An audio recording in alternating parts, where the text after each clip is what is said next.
All right. Well, how we doing? What's happening?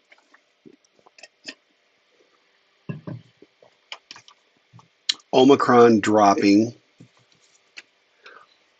So I've actually had. So here's part of this whole dilemma about with the Omicron thing and what me just saying let's take a couple weeks. Um, I've actually had since yesterday a little sore throat, tiny, tiny. Just a little. The kind of thing that in the ancient days we wouldn't even think twice about. You know, it would just be just a regular thing we live with, but we're,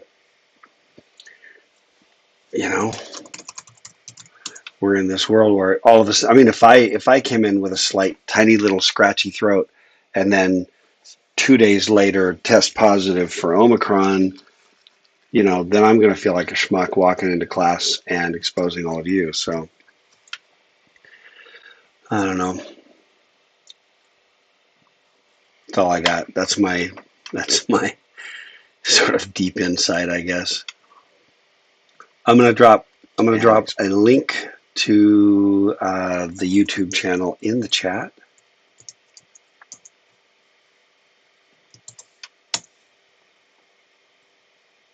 All right, we are 3450. Yeah, Monday.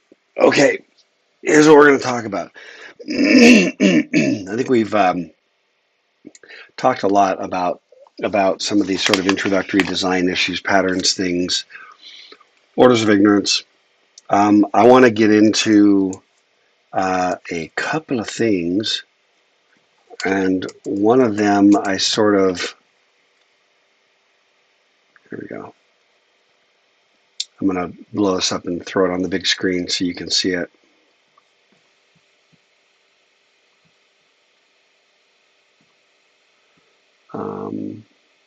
And then I'll try to see how that's, okay. There we go. And let me scooch it out, and I don't need that. Yeah. So I mentioned, oh, don't forget to assign the role on the attendance channel, please. I appreciate it. Let me see.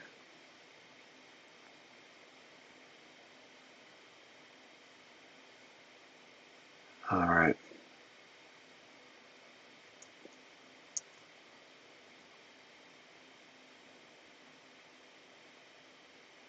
All right, Canute, how many are in the classroom out of curiosity? How many are in person in the classroom, Canute? 4. Sweet. Okay, first of all, I want to just say, how do you like my meme of the day? It's not even really a meme because there's no, uh, there's no like, you know, clever words. It's just an actual picture of an interesting bit of design about, I don't know, you're in an apartment building, you're in a high rise, and your baby needs sunlight. Your baby needs fresh air and sunlight. So, anyway, so you guys in the classroom, Luke, Canute, you can duke it out.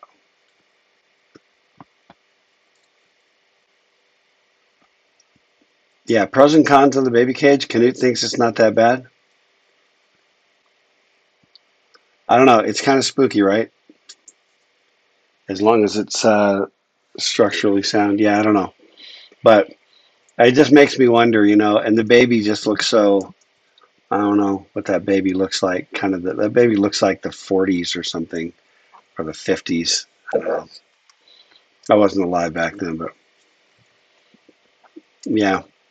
Okay, but so this is Alexander's pattern. It's from this book. a pattern language, the original. And but I made a PDF. I put it up on Canvas. So I wanted to just sort of orient you to doing a pattern via Alexander. And there's something that Alexander did, and it's very philosophical. And I'm just going to I won't get deeply into it, but one of the things he did, every Alexander pattern in this entire book, notice there's like stars, little asterisks. Every pattern has asterisks after it. And there are either 0, 1, 2, or 3, I think. No, sorry, 0, 1, or 2 on the patterns. And what Alexander was sort of trying to say with the stars was the sort of whether we got to the gist of an essential existential kind of pattern. In other words, whether it was something that was just sort of coincidental or whether it was something that was intrinsically deep within the context of the human experience. That's probably a decent way. He explains that in The Timeless Way of Building, if my memory serves me. But the pattern is, this part out here at the beginning is less important, where it's talking about, the kind of an interconnectedness of related patterns, and this is not that important. The pattern really starts here. And Alexander has sort of like a summary. So, no homogeneous room of homogeneous height can serve a group of people well. To give a group a chance to be together as a group, a room must also give them the chance to be alone in ones and twos in the same space. So it's just a little kind of a preamble that sets the stage. And then it goes into, in this case, it starts talking about it. The problem was felt most acutely in the common rooms of a house, the kitchen, the family room, the living room. In fact, it's so critical that the house can drive the family apart when it remains unsolved. Therefore, while we believe that the pattern applies equally to workplaces and shops and schools, in fact, to all common rooms wherever they are, we shall focus our discussion on the house and the use of alcoves around the family common rooms. So it's very, very prose, very, take you along on a journey and kind of walk through it. So we wind up with 1, 2, 3, about 3 text pages and a little picture that sort of tries to show there's the room and then you can see the little alcoves. Do you see the little sneeze? See, aren't we glad I'm at home and not spreading disease, famine, pestilence? Anyway, it just kind of walks through it and explains it, as best it can. And then it always ends with this therefore. And so really you can read an Alexander pattern sort of rapidly by just reading the preamble. And, you got to have the ability to have a chance to be alone, but also ones and twos in the same space. Therefore, make small places at the edge of any common room, usually no more than 6 feet wide and 3 to 6 feet deep, and possibly much smaller. These alcoves should be large enough for 2 people to sit, chat, or play, and sometimes large enough to contain a desk or a table. So you can read it, very quickly, the preamble and the therefore, but these, the full prose is usually, when you're interested in the pattern, you're trying to understand the gist of it and get to the core of it, okay?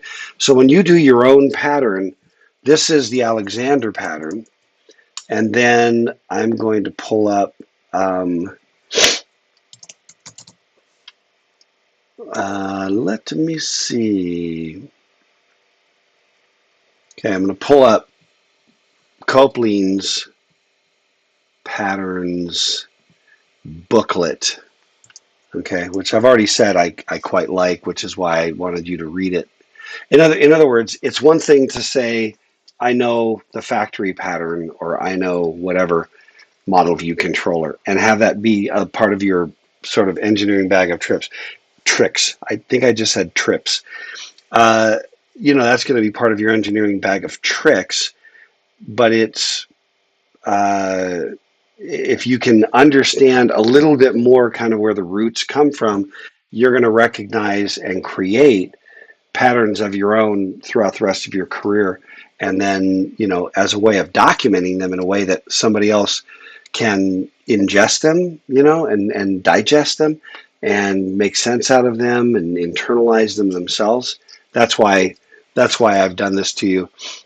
In Copeling's little booklet, some PDF rendering there. We've got somewhere here, where's the pattern form. So you see this right here, the pattern form, which looks to be on page 7. When I'm talking about Alexander versus Copeland, this is what I'm talking about. All right, so the pattern form, yeah. So patterns are literary form. The form serves a purpose to introduce the reader to a problem, to describe the context where the problem might arise, to analyze the problem and present and elucidate a solution. Again, I don't know what happened in their little rendering on that PDF, but sections of the form, and then Copeland actually identifies these different chunks: name, intent, problem, context, forces, solution. And it's not like strictly required. Okay. Let me see. Yeah, and then so that's the part that I wanted you to kind of go through and understand examples of these forms that you can use.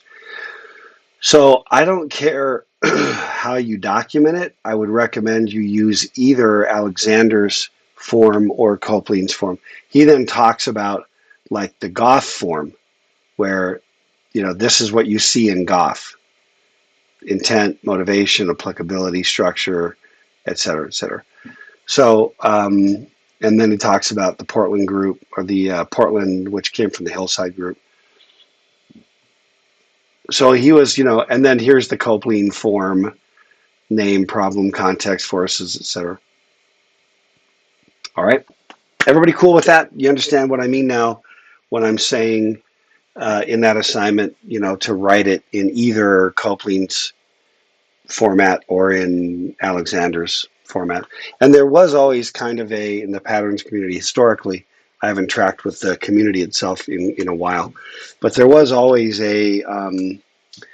not like a battle, but definitely different camps. Some people really liked Alexander's sort of structure, and other people's really liked other people's. I can't speak today. Other people really liked Copeland's. Canute, I will try to get that back to you quickly. For the most part, yeah. Let me try. I'll try to get to that. I appreciate the nudge. There's a bunch of things that's been slapping my time, but I do appreciate it, and will do my best.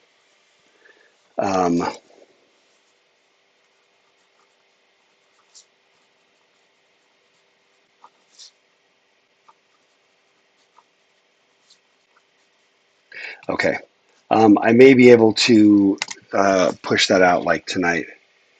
Yeah, no, and so Kenny just said that, just that one, since it builds off of our next assignment. Yeah, exactly.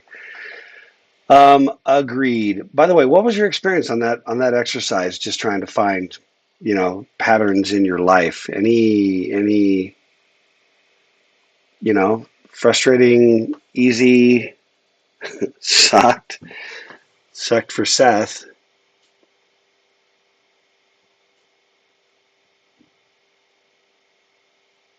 So other let me see. Just curious, Landon, why you thought it was funny. Riley, why was it difficult? Geek Muffin liked it, was interesting to write about. Just curious about your take on those. Seeds is worried that it's not a pattern at all. Well, here's a question for you guys. A pattern is a solution to a problem in a context. That's the short and sweet definition. So is it in fact the solution to a problem in a context? You know?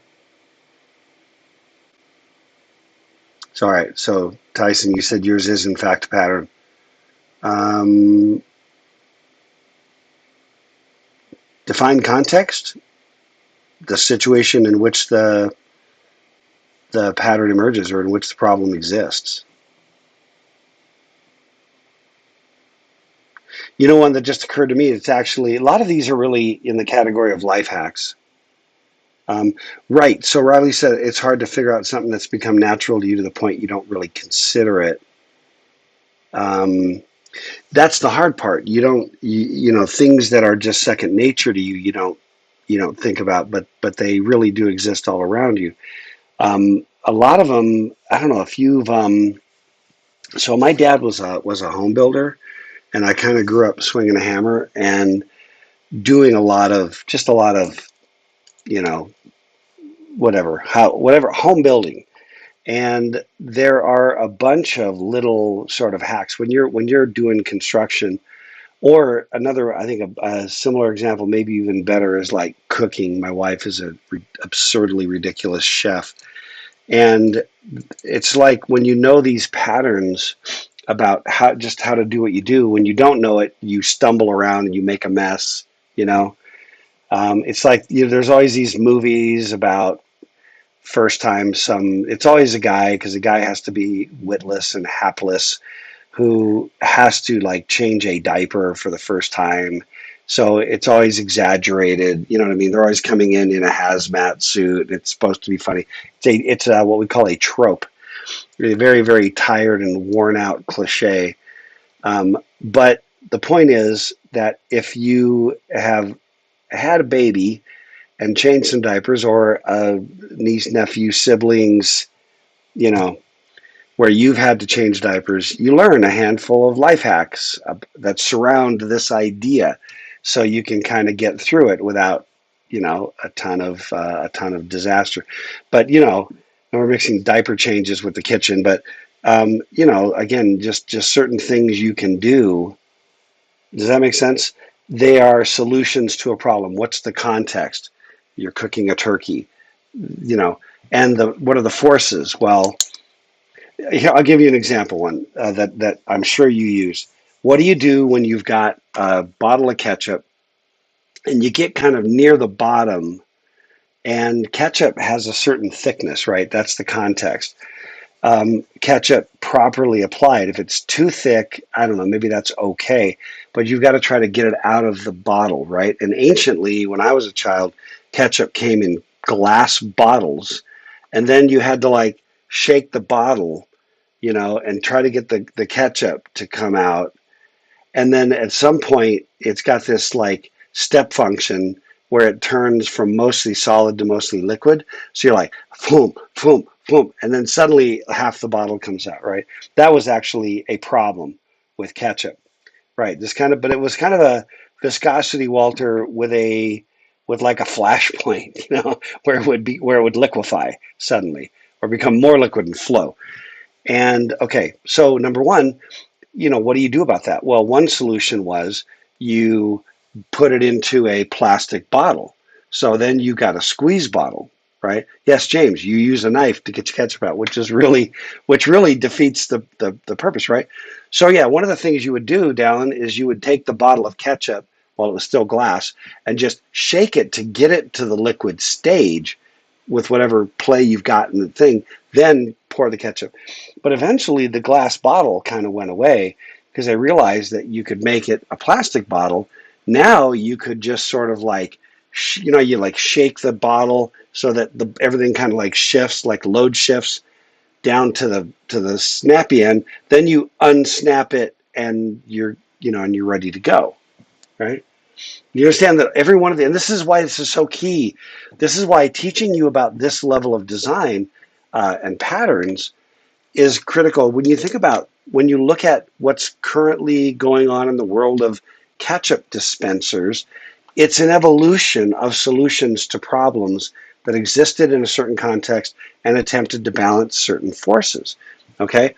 Then eventually somebody decided, well, why do we have to have the bottle standing? I don't have a good example here of something bottle like. Oh, yeah, I do. Here we go. I got a little thing of just hand lotion, you know, and it just sits here, yoink, right? So before you use this thing, you gotta, get the stuff down. It's classic problem. So then I have this other stuff over here, and just notice that it sits. That's how it sits, and that's your cap, right? So somebody decided, like a genius, that you could, hey, you could actually have the thing sitting this way. But see, that was an innovation. That was a new pattern. I don't know what you want to call it, upside down liquid container or something, right? And then you get, increasingly you get ketchup that comes with a fat lid, and it lives upside down so that the ketchup always lives gravity, working for you, right? Do you see the evolution of that design over time? And it starts with, who mentioned the knife? James, right? I mean, how dumb is that? You've got this innately, this long tubular neck, on this bottle. Like, that was somebody's best cut because something else was stored in a bottle like that had different properties than ketchup. And then when you started to put ketchup in a bottle like that, you discovered that the properties of ketchup created problems, but nobody had thought that through. So you wind up, sticking a knife up the ketchup, trying to nudge it out. I mean, it's just really not. If you need a knife to get ketchup out of a bottle, I think that you did something wrong. But there is something about that, and we're dealing with, what's the context? The inherent nature of ketchup and the need to sell it in something and then dispense from that same, unit. That's the context. Okay. So who asked the question about what's the who asked what? Yeah. Can you define context? Does that help a little bit to when I say, a solution to a problem in a context? The problem is not how to get liquid out of a bottle. That's not enough context. It's ketchup is your context. And it has to be a liquid that sort of has a high viscosity and a flash point where it pivots from mostly solid to mostly liquid. Like, it's basically ketchup. There are different problems with mustard. Right? How about this one? Uh, how many of you have ever, like, you try to do the mustard and you flip the cap off and there's some, like, just liquid mustard juice. I don't know what it is, but the mustard juice liquid has, like, gravitated to the top. And so you go to squirt and the first thing that comes out is just like pure, like almost clearish yellow mustard, essence of mustard. You know what I'm talking about?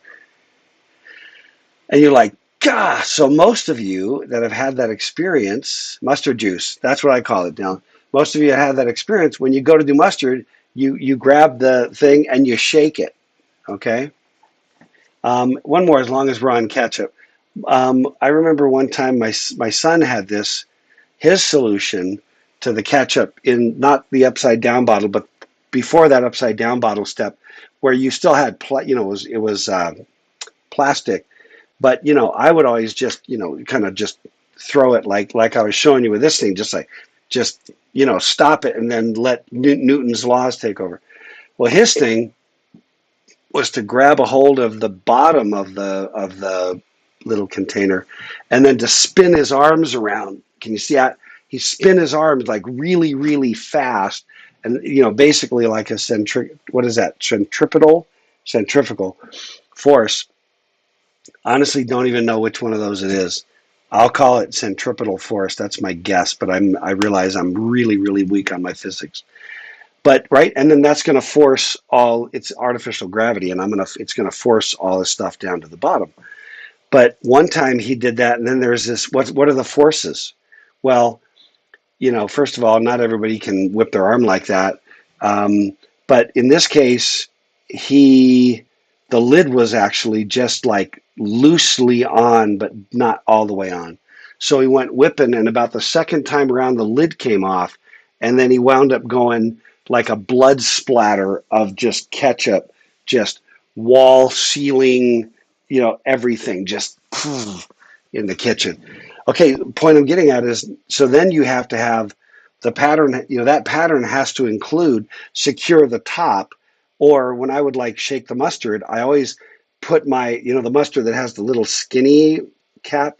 I'm always like putting my finger over the top of that before I shake it. Because if you just shake it and that thing pops off, you're going to get stuff everywhere, right? So those are the opposing forces, right? I need to be able to shake the thing up, but I would rather not have it explode or otherwise spray everywhere. Okay, so I'm just saying that basic notion of the context. This problem, there's a problem with mustard. I've never had this problem with mayonnaise, by the way. I've had neither of these problems with mayonnaise. My view, you know, it's a different consistency. So the context is different. Ketchup, mustard, and mayonnaise are different contexts in terms of the material, and therefore how you go about solving that problem is different. Okay, and the solutions, the patterns are different because the context is different. Even though they're all condiments, as we say. Okay. Um, Let me see. Gunner said, I watched an interesting YouTube video about an alternate can opener that unsealed the can rather than cutting it. I've seen that. Is this the one where it kind of like Gunner, where it more like separates the can lid rather than cutting through the lid? It just like separates the lid, right? Um, I think that's probably the one. Was invented in the 70s and 80s. Yeah, and was really efficient without sharp edges, but never caught on because using a can opener to punch through and cut metal was already natural. I've had one of those units though, those separator units, those kinds of. I have had one. Right, can openers usually contain no instructions, right? Because that's how ingrained the use is. Dallin, what you're talking about is a good solution for whiteboard. I swear I cannot talk today. Whiteboard markers running dry. Tie a string to the non-cap end, then spin it in a circle a bunch, and viola. I think you mean voila. Um, ink comes back to the tip. Give that a look, Dallin. Voila with an accent on the A for voila. Um,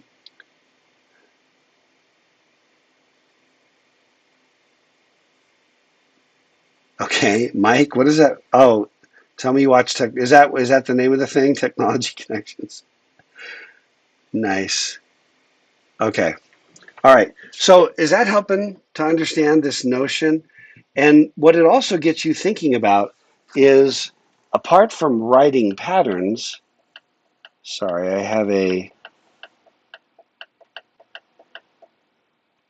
I have a little tiny space heater down here under my desk.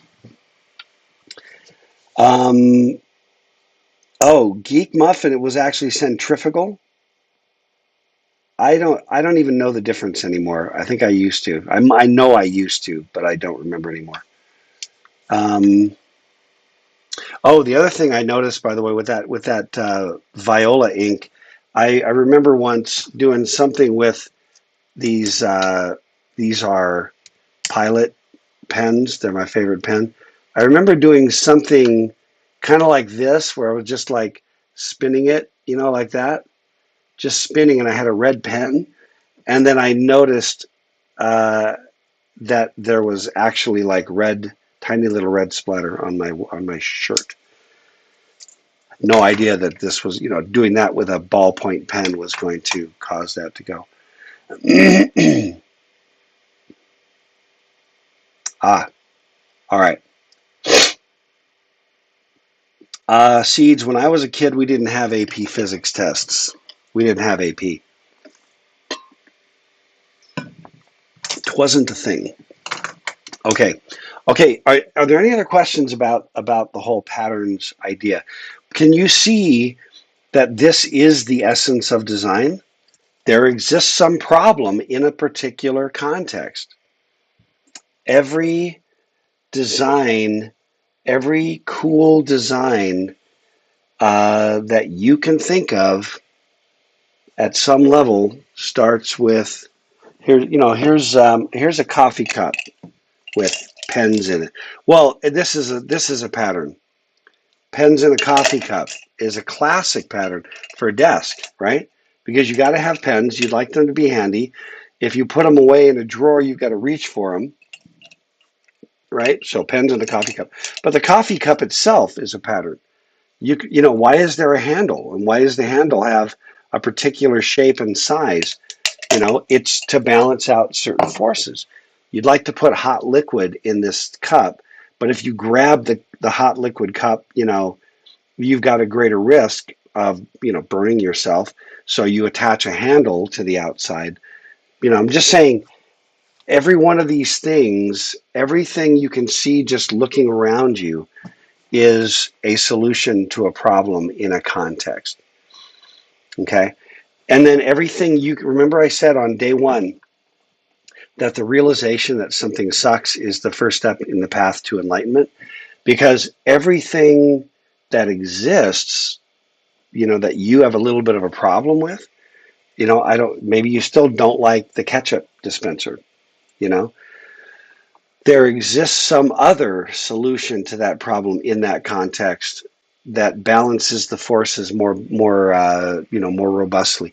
The fact that you don't like the solution is usually a failure to balance the forces. Okay, one force is winning. Like ancient ketchup bottles. Well, they're easy to, we have equipment already. We know how to do bottles. Easy to put it in, and it's easy to ship it. Well, that's only one of the forces. The other one is it's hard to get it out. So the original bottle design sucked because it solved one of the forces, but left the user's, force completely, unmanaged, unsolved, unloved. Okay. I hope, okay, listen, I know, it's hard to tell eye contact because we don't have any eye contact. We have chat contact, but, um,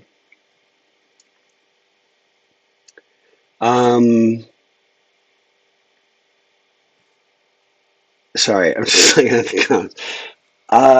But I hope this is actually helping to enlighten your brain just a little bit more so than just, and here's another golf pattern, here's another golf pattern. Um, I hope that's having the effect. Okay, I want to pull up some slides.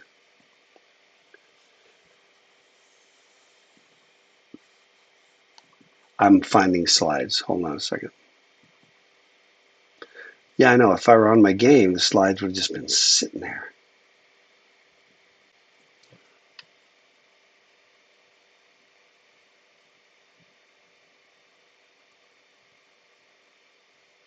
Ba-ba-bum. Okay, hang on.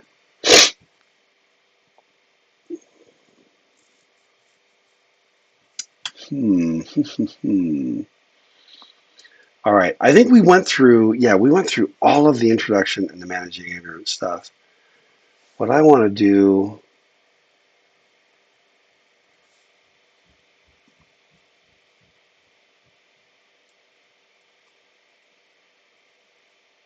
second.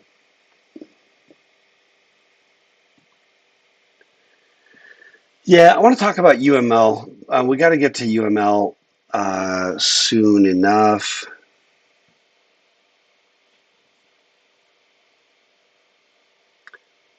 Just waiting for my slow dog machine. And I'll have some slides for you on that screen. Come on.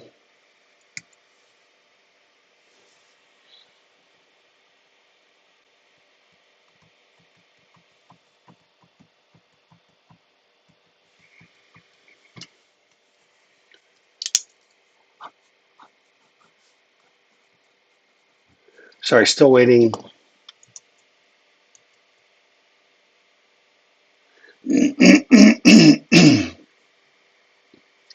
Getting closer, hold tight.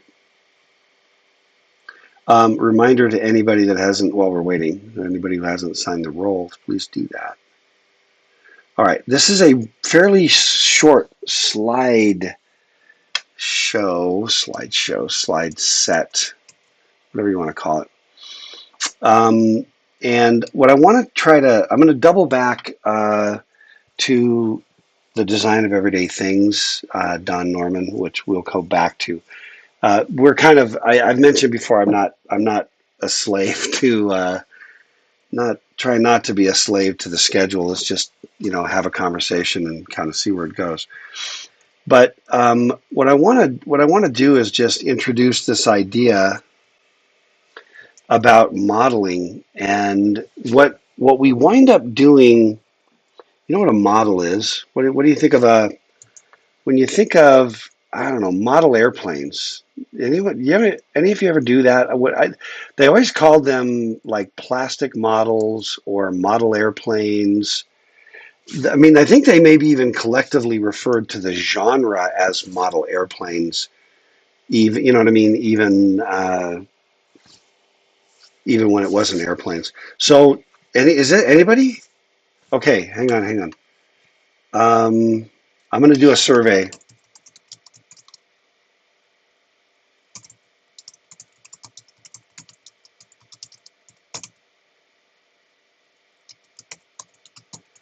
I did plastic models as a kid. Drop a Y or an N on that.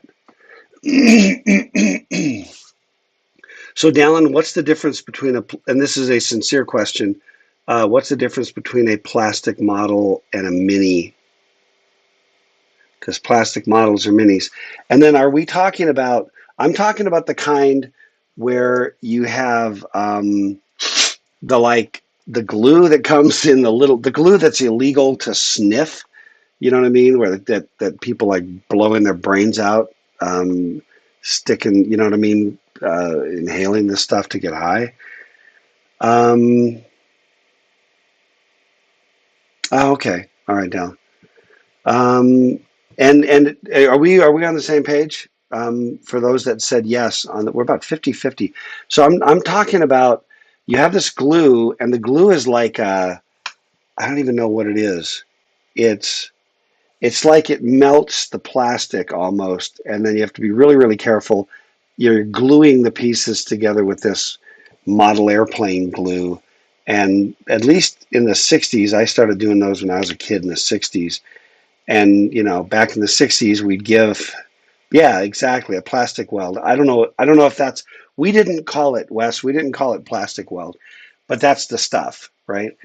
And it would come in this little, kind of metallic container that you'd sort of roll up the bottom as you went.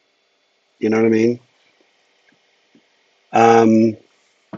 Anyway, and when I was a kid, the most popular ones, I mean, this was the 60s, so crap. I was born, it was only like 15 years after the end of World War II. So it was still a lot of World War II stuff was the model airplanes, the model stuff. Anyway, all right. So it's a model, right? So what's the idea behind a model? You're dealing with some kind of a representation.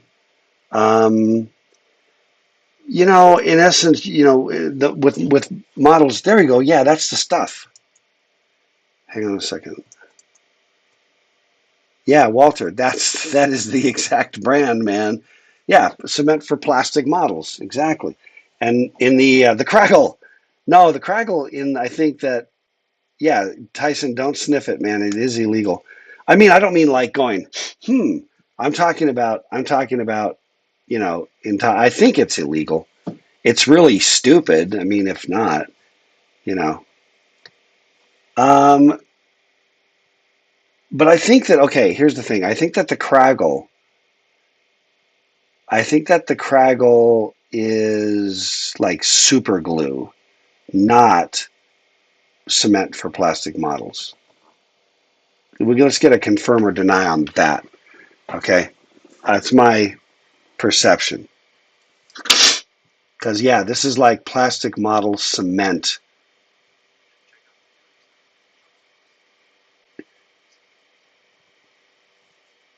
Oh, in fact, is that right? Okay, yeah, there you go. Awesome. Yeah, and I don't want to get into the pros and cons of yeah. So that was super glue. Um, yeah, I don't know about the illegality. I'm just blowing smoke, as it were, which is probably also illegal.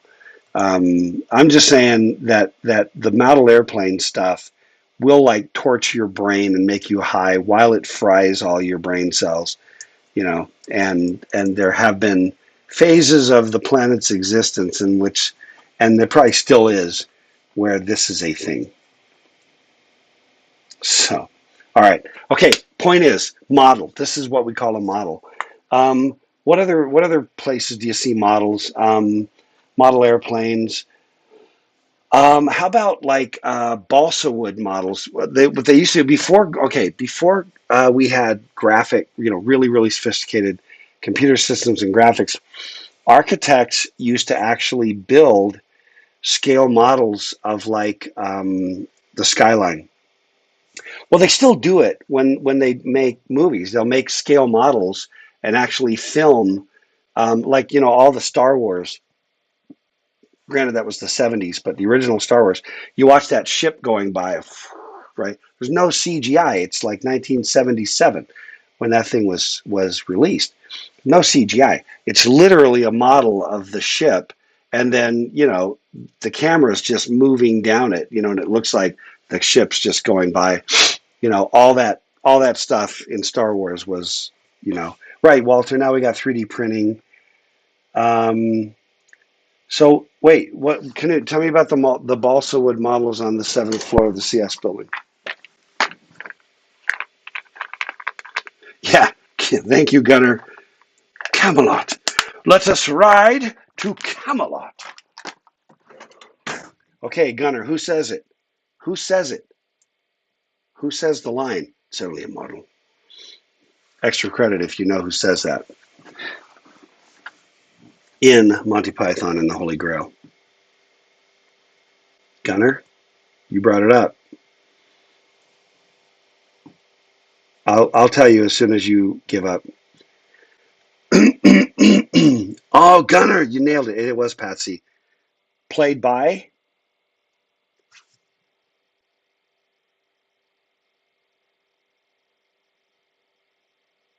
okay, Terry Gilliam, who was, no, not John Cleese, Terry Gilliam, who was interestingly the only American in Monty Python's Flying Circus. Anyway, yeah, that's our little, anyway, but right, that's the whole point. He's like, Camelot, Camelot, and they're showing this picture. And then Patsy goes, it's only a model. And they're like, shh. Point is that models are smaller, manageable, digestible, and they serve certain purposes to represent the bigger thing when you don't have a bigger thing, when you don't have the whole thing to use, right? Well, sometimes, I wanted to hear about, uh, oh, Canute, I wanted to know about the models on the seventh floor of the CS building. Balsa wood models, what are they? But what they do is they'll build balsa wood. Essentially, it's the poor man's 3D printing. Um, there are buildings. I apologize if there's any crunching sound. I'm eating the Tums. Okay, yeah, they're scale models of buildings. Okay, Canute, you're on. You're on. Why? Why would they do that? I guess there's a design architecture or something up there. Thank you, Gunnar, for your understanding. Yes, there's a little heartburn going on.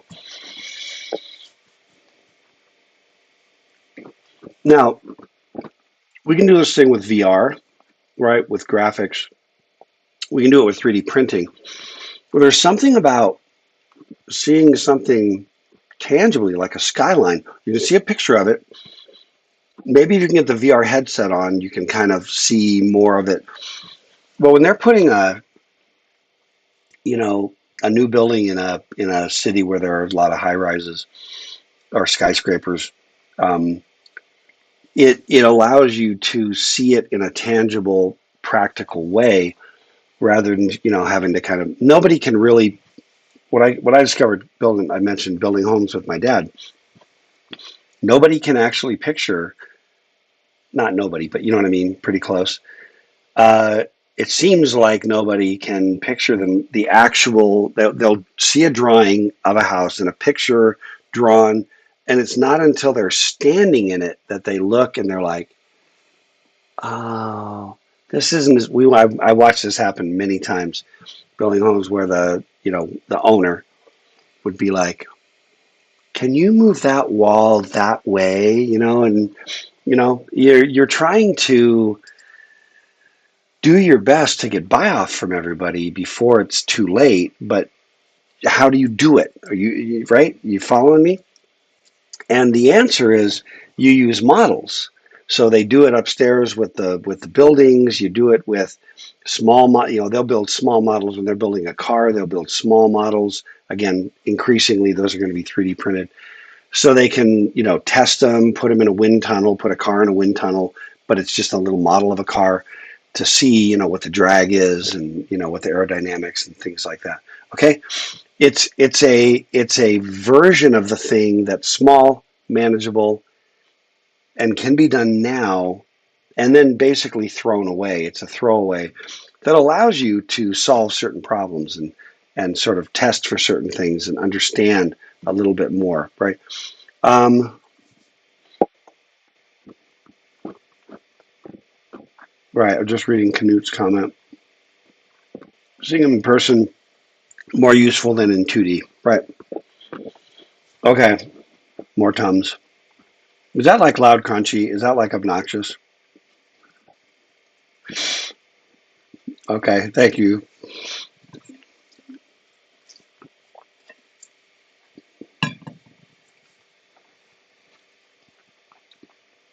All right. So, and then, speaking again of building homes, we had blueprints and so called because they were blue. And there was a sort of a system if you ever had old architecture stuff like I did. Um, but when you went to go build a house, you had this whole stack of blueprints and they would make, multiple copies. And there was one of them that was just the framing. Okay. Just the outline of the walls, doors, and there was a way of laying out and framing that.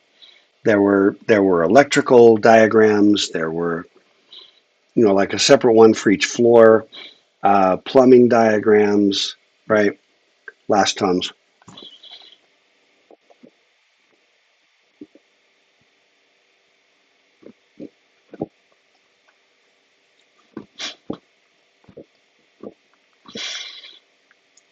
All right, I'm done with my Tums. It'll help me feel better though. Wait, Jansen, you're serious? No, I know you, Jansen. I'm sure you're serious. Blueprints are also called cyanotypes. You're not just like blowing smoke or um, like mocking.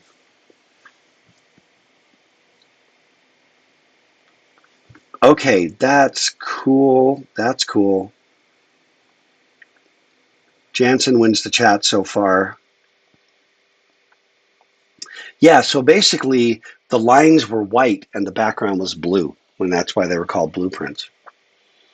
But I remember actually doing those or versions of those in high school architecture.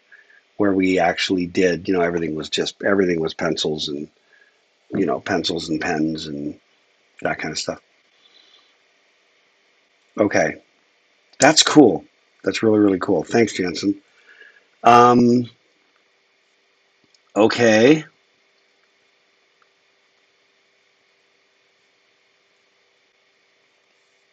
Link to Nile Red, which I'm unexposed to. All right. Okay. That's cool. That's really cool. All right. So we have the same idea here. Okay.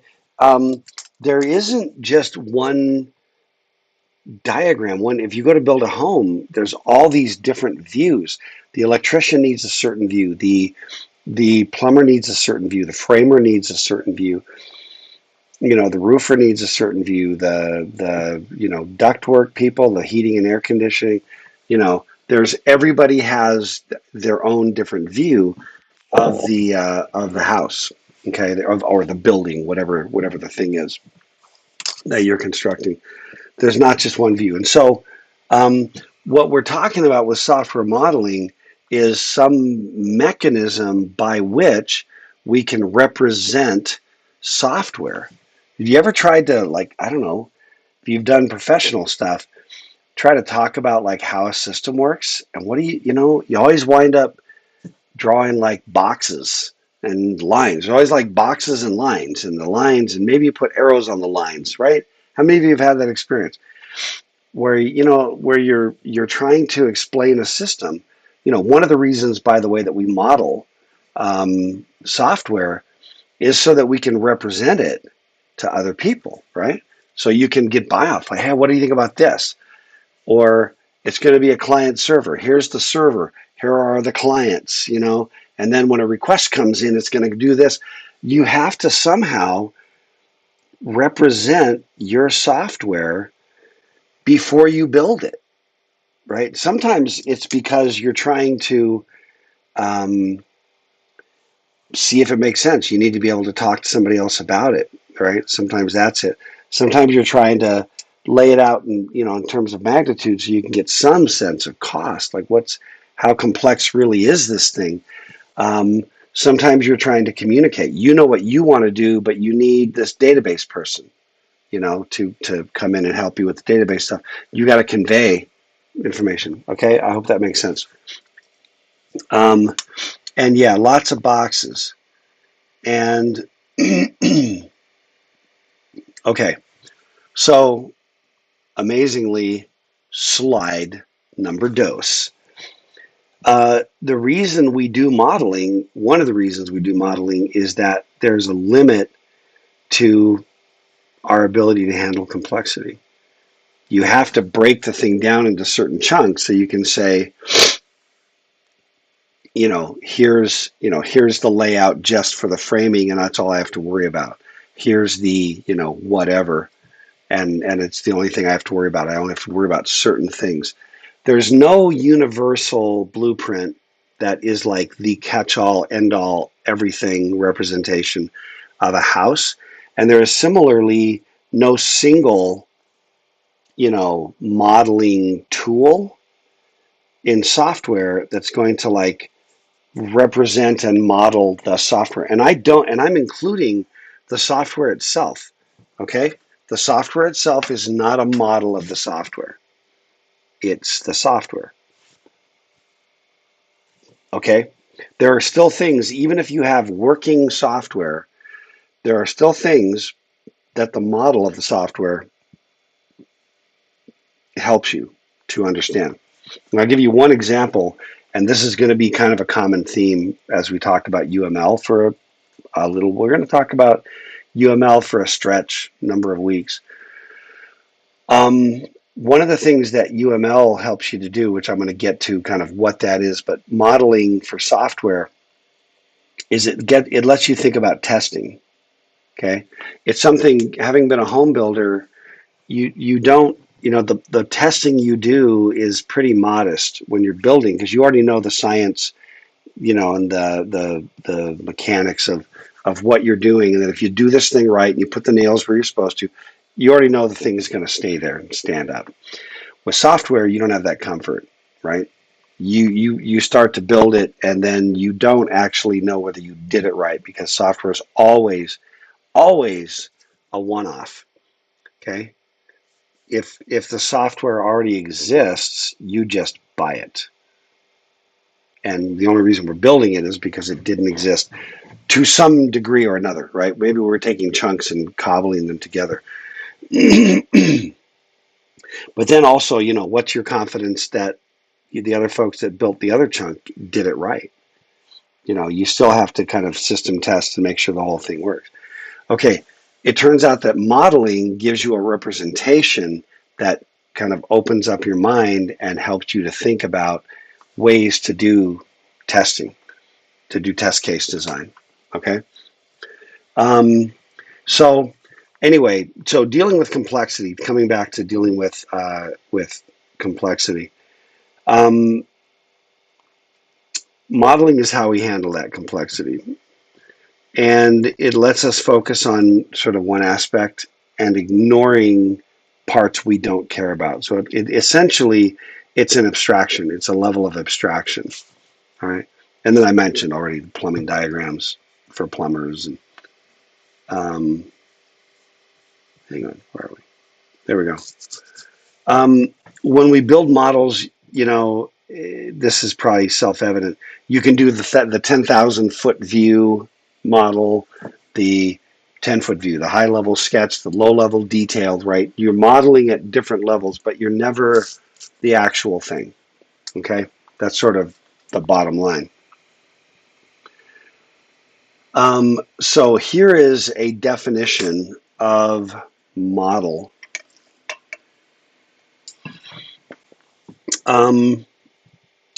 Check it out. A model is an abstraction of a system, specifying the modeled system from a certain viewpoint and at a certain level of abstraction. In other words, you can preserve the viewpoint and you can drill down or expand out, so you can change the abstraction, right, from the same viewpoint. You can also take from the same abstraction, like I'm really narrowed in, and I can view that narrowed in from a lot of perspectives, a lot of viewpoints. I can be broader and I can look at that at the same level of breadth from a bunch of viewpoints. Okay. Everybody cool with that? That is what a model is. It's an abstraction of a system. And it serves, like I said, it serves a bunch of different purposes. Let me see. We're doing on time.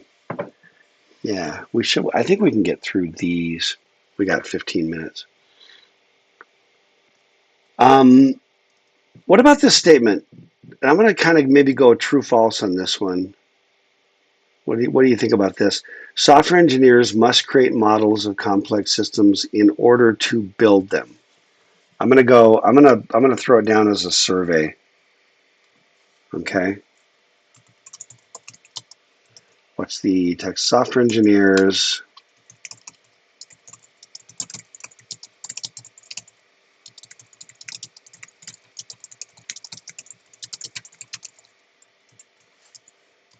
and that is a just kind of an agree disagree. So yes is I agree. No is I disagree. Let me know what you think about that. Drop your Y or your N on that thing.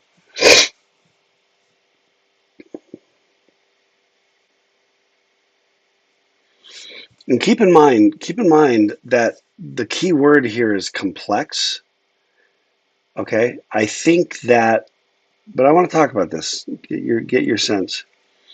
And once you've kind of cast a vote, if you want to represent your perspective in the chat, I'd love to hear what your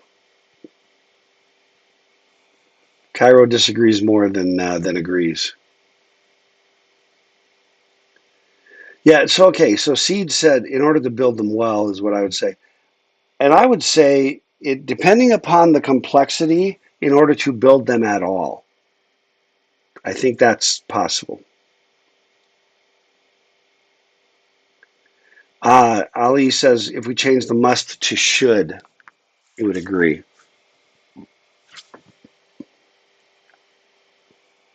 Well, let's leave it must. I want to leave it bold and provocative. Yeah, Anthony said it depends on how complex. Yes, I do agree. You can build now I'm going to throw this out. What about toy problems? Little toy problems. You don't need to write, draw, build formal models in order to do that. But don't you still build a model in your head? I didn't say, I mean, there's still a model in your head. I didn't specify what kind of model. Yeah. I'm confident Mike should have modeled more on that compiler. Um, Riley said yes for two reasons. In order to build them well, you need a plan. I agree with that. If multiple, now, okay, number two, I think Riley, really profound and important point. If multiple people are building a system, there needs to be a model. Because that sort of transcends the idea. Um, I just said, you at least have to build a model in your head, right? And, you know, fine. But if you're building a system and there's more than one person on the thing, how do you communicate? How do you share, right? How do you, if I've got an entire home in my head, I can go and start, laying the foundation and doing it. But with that mental model, I've got to have a formal model, namely blueprints, if I want to get anybody else to help me, or I've got to convey it. But once I convey it, that's again a form, even verbal is a model, right? Technically speaking, even a verbal idea and even a mental model is a model. That's why we have this term in English that we say mental model. That's the idea. Um, Other controversial perspectives. Um, so Dallin said, I think it's a really good idea, but not totally impossible. I think when you're talking about actual artifacts, actual written, drawn pictures of things, that kind of thing, then, uh, I think that's kind of what you're talking about, Dallin. Let me see. Let me see. Canute. A lot of engineers maintain rather than build. Yes. Well, and so what's the point, right? If you're maintaining, it's really, really handy to have models, right? Isn't it? I mean, you can say, well, you got the code, but then you have to dig into the code and make a mental model. If you have a diagram or pictures or drawings that show you loosely how the thing works, and then you know what it is you're looking at, you're not having to, play this crazy jigsaw puzzle game in your head, right? Uh, Mike said even C++ headers can be considered a model, or Java docs, right? Um, Let me see. I'm just looking at the comments. Yeah, Geek Muffin talked about complexity.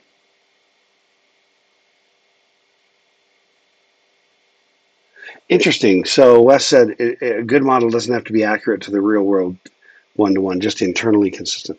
And I think it depends. I'm going to agree with that, but I think that whatever the model is has to be consistent with the system that it's trying to be an abstraction of. Would you agree with that, Wes? Um, Otherwise, the value and purpose of the model goes away, right? One of the values, anyway. Which, for example, if I can look at a model of a system, and I'm like, okay, I know where the software, I know where the bug is, I know where the things are, I know what this thing does. When I go into the code, I know what I'm looking at. I know what I'm moving around. Um, okay, all right. Let me hit a couple other things. Yeah, this idea that we have models of complex systems. Each engineer has different perspective, testers, managers, developers, architects, right? And each perspective requires, a different model, bottom line. And we're going to talk about a bunch of different kinds of models: use case, analysis, design, implementation, test, et cetera, et cetera. Oh, is that the end? I think I actually got to the end of those slides, which is great. No, wait, maybe it wasn't. No, it wasn't. Sorry. No, it did seem abrupt. Hang on, I didn't get to the end. I think I just had some weird software glitch. Oh, hang on. Okay. Um, yeah. This is what we've been talking about. Models help us visualize, understand the system. Documents to design so you can communicate it to others, and can serve as a guide as you're building, right? As a sort of a point of reference. So let's talk about UML. Okay. I'm going to do another survey.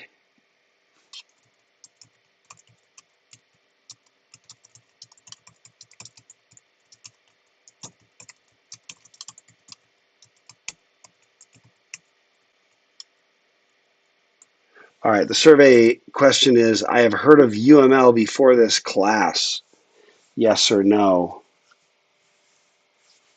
And is that common? I mean, where do you get that as a dose in other classes?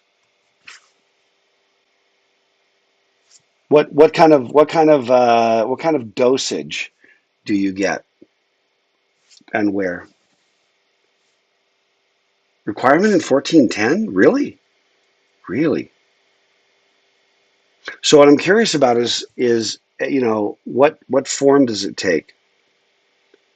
Um, I've got pretty minimal, just low level diagrams. Heard about it, but mostly just mentioned like class diagrams, software engineering, basic object diagrams. Yeah, well, we're going to go deeper. We're going to go deeper than you've been before. And I want to just say, what's the yes, no? No nos. So everybody's heard of it. That's good. That's good. So UML, it's interesting. It stands for Unified Modeling Language. So what was it unifying? What was it the unification of? And that's an interesting story. But back in the 90s, uh, when I was, what was I doing in the 90s? I was in grad school and y'all were in diapers. Um, Wait, who said UML was a programming language, Mike? Which reading material? Because UML is not a programming language.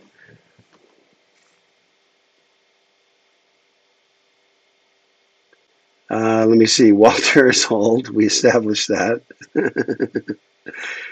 um, huh.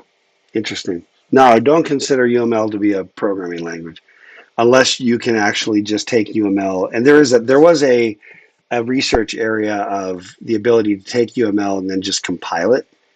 But the problem is by the time you've disambiguated everything to the level you actually need to do to write code, you've written code. To me, there's a gap, like a holy grail. There's a gap there that you're never gonna bridge. Um,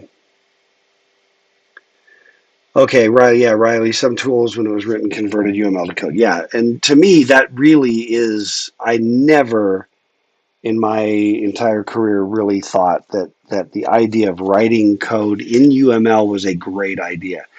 There are, however, visual programming languages that have been created going back to the early 90s, maybe. So what is that? 30 years plus. And I'm familiar with a bunch of the early visual programming languages. But and there's a lot of sort of pros and cons about that whole idea. Um, Yeah, no, and I agree with Mike. UML should not be a programming language. That is gross. And the bottom line is that yes, you can build a high rise out of balsa wood, but it's not a good idea. Like look, it's a different thing, my view. So it's unified because there were at the time a bunch of different uh, methodologies. There were. I remember doing research when I was in grad school about just the sort of object oriented design modeling systems, and there was, there were a bunch. There was the one called Rumbaugh, OMT. There was Schler-Mellor. These were the two authors. There was the Booch method by Grady Booch. There was Jordan had a method. There was Ivers Jacobson had a method. I mean, it was like there was a group at BYU that had a method, OSA. I mean, there were just a dozen different modeling languages, and there was a kind of a merger basically by the most popular, really market share, if you will, and they created this thing called UML. And they basically had to go, oh, well, my box has square corners, your box has round corners. Or, sometimes it was that simple, and sometimes it's more sort of philosophical about what you represent and how you represent it and things like that. But that's what the U of UML is all about. Okay. The things that I think are important, I'm looking at what Gunnar quoted. Yeah, so what it says there is, and you reach UML as programming language in that environment. So they are talking about directly compiling UML into code, where the UML becomes a source code. And I just think it's a bad idea. And I think that it's going to forever be something that people bounce around, but I just don't think it's ever going to be really, A, doable, B, worth it if you could. Because all you're really doing at that point is defining a visual programming language. So you're no longer a modeling language, you're a programming language. They should call it UPL. Then go ahead and look at what everybody learned about visual programming over the last 30 years and then roll that in if that's. But I don't know if visual programming is really a catch-all, really a sort of a winner. In the end, other than using visual programming to program visual things, which is why things like Visual Studio, anciently Visual Basic, Visual C++, showed up. Yeah, thank you, Gunnar. No, I didn't say anything about CSS. It is a programming language. So yeah, William, I didn't. Not sure. I didn't. Oh, I didn't. What was Mike's post? Wait. Sorry. It scrolled up. Oh, sorry. I got context. Thank you. Context. If you want a programming language, you can represent using then CS. Well, CSS and HTML are programming languages, Mike. So take that. So I'm with William on CSS as a programming language, and it is not a functional language. It's a declarative language. It's a declarative. These are declarative programming languages as opposed to functional, which we can talk about next time. So what I want to try to do is, let me just end on this right here. Well, no, it's 3:45. Let's just stop. And then I think I've only got, yeah, there's 3 slides. There's just 3 slides.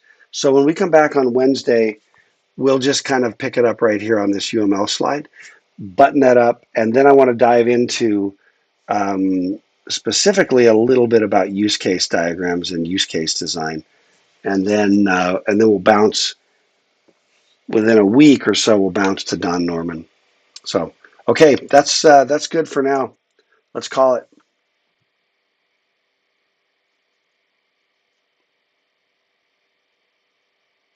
And Mike, I'm not going to answer your Turing complete. I don't think. Wow, let me see. There's a hot take.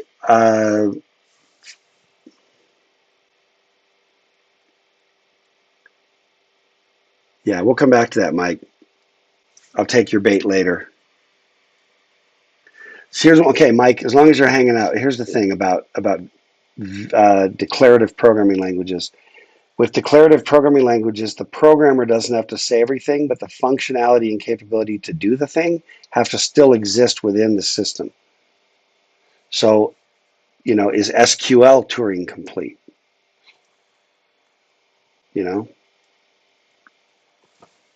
Which I don't know.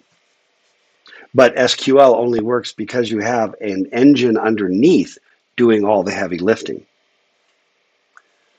In terms of what you say yourself, as a programmer, it's not that much. It's high level. Okay, I'm out. We'll come back to it, Mike, or not. But it's a good discussion. Okay, later.